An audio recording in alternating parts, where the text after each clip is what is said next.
2.5 ఎలా ఉండబోతుంది? నెక్స్ట్ జగన్ గెలుస్తారా? ఖచ్చితంగా ఈసారి జగనే గెలవబోతున్నాడు, అది మాత్రం పక్క. ఎందుకంటే చంద్రబాబు నాయుడు గారు అన్ని అబద్ధాల మీద గెలిచాడు.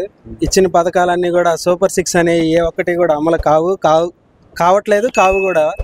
ఎందుకంటే ఇప్పుడు నేను అమ్మ ఒడి వేస్తాను 15,000, రైతులకి రైతు బంధు వేస్తాను అంటున్నాడు. అది ఎట్లా ప్రజలు నమ్ముతున్నారో నాకైతే అర్థం కావట్లేదు. ఎందుకంటే ఏదైనా ఒక పథకాన్ని ముందుకు నడపాలంటే బడ్జెట్లో ముందు ప్రవేశపెట్టాలి. కానీ బడ్జెట్లో ఏది ఎక్కడా కూడా ఆ బడ్జెట్లో వాటికి అవకాశం ఇవ్వకుండా నేను ఇస్తాను అని చెప్తున్నాడు. దానికి తగ్గట్టుగా కూడా టీడీపీకి సంబంధించిన సోషల్ మీడియాలో ప్రచారాలు ఆల్రెడీ ఇచ్చేసినట్టే గొప్పలు చెప్తున్నారు, మేము ఇచ్చేసామని. కానీ అదైతే జరగని పని.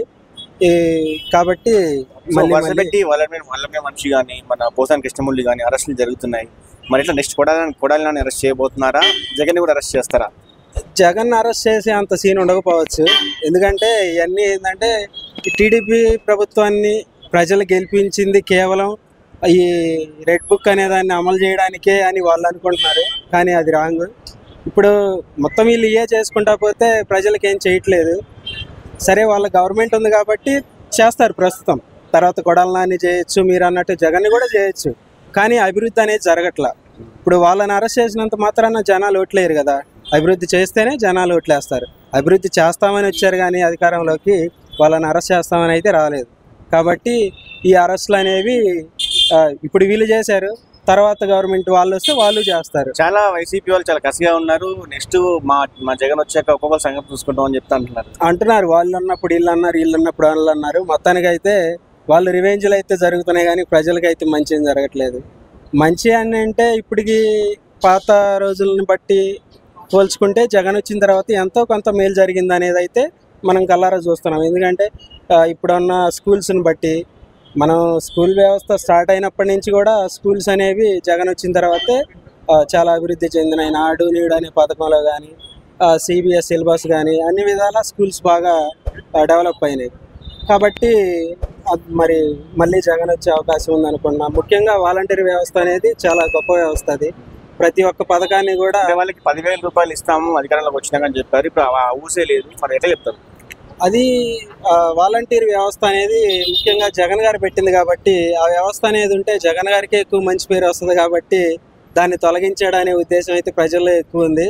కానీ ఆ వ్యవస్థ అనేది ప్రతి ఒక్కరికి ఉపయోగపడింది. నాకు తెలిసి చాలామంది కాళ్ళు లేని వాళ్ళు కానీ మానసిక వికలాంగులు కూడా పంచాయతీ ఆఫీసుల దగ్గర పెన్షన్ తీసుకోవాలంటే రోజుల తరబడి వెయిట్ చేసేవాళ్ళు. వాళ్ళు నడవలేక వచ్చేవాళ్ళు. వచ్చిన రోజు సెక్రటరీ అయ్యాడు. అన్ని విధాలుగా సమస్యలు ఉండేవి.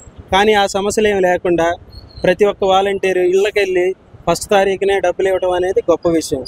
అది వాళ్ళ విషయంలో జగన్ గారు చాలా మంచి చేశాడు. కానీ మళ్ళీ చంద్రబాబు నాయుడు వచ్చిన తర్వాత మళ్ళీ యథావిధిగా మీరు పల్లెటూరులకు వెళ్ళి చూసినట్టయితే మళ్ళీ ఆ పంచాయతీ ఆఫీసుల చుట్టూ తిరుగుతూనే ఉన్నారు. కాకపోతే మొదట్లో 2 నెలలు 3 నెలలు గవర్నమెంట్ గెలిచిన ఆనందంలో లోకల్ నాయకులు ఎమ్మెల్యేల దగ్గర నుంచి మంచి మార్కులు కొట్టేయాలని కానీ ఏదన్నా చిన్న కాంట్రాక్టులు తీసుకోవాలనే ఉద్దేశంతో కానీ ఆ ఫస్ట్ 2-3 నెలలు హడావిడి చేసి ప్రతి ఒక్కళ్ళు ఇంటికి వెళ్ళి ఫోటోలు తీసుకొని ఫేస్బుక్లో అప్లోడ్ చేసుకున్నారు. మళ్ళీ అవి అయితే ఎవరు జరగట్లేదు.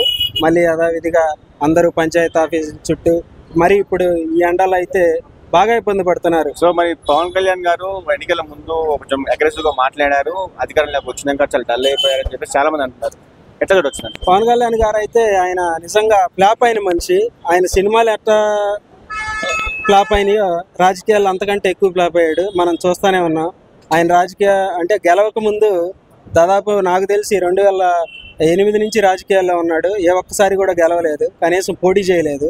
లాస్ట్ టైం 2 చోట్ల పోటీ చేసి ఓడిపోయాడు. ఈసారి గెలిచాడు. ఆ గెలిచిన తీరు కూడా మీరు చూడొచ్చు. అది పొత్తు మీద గెలిచాడు.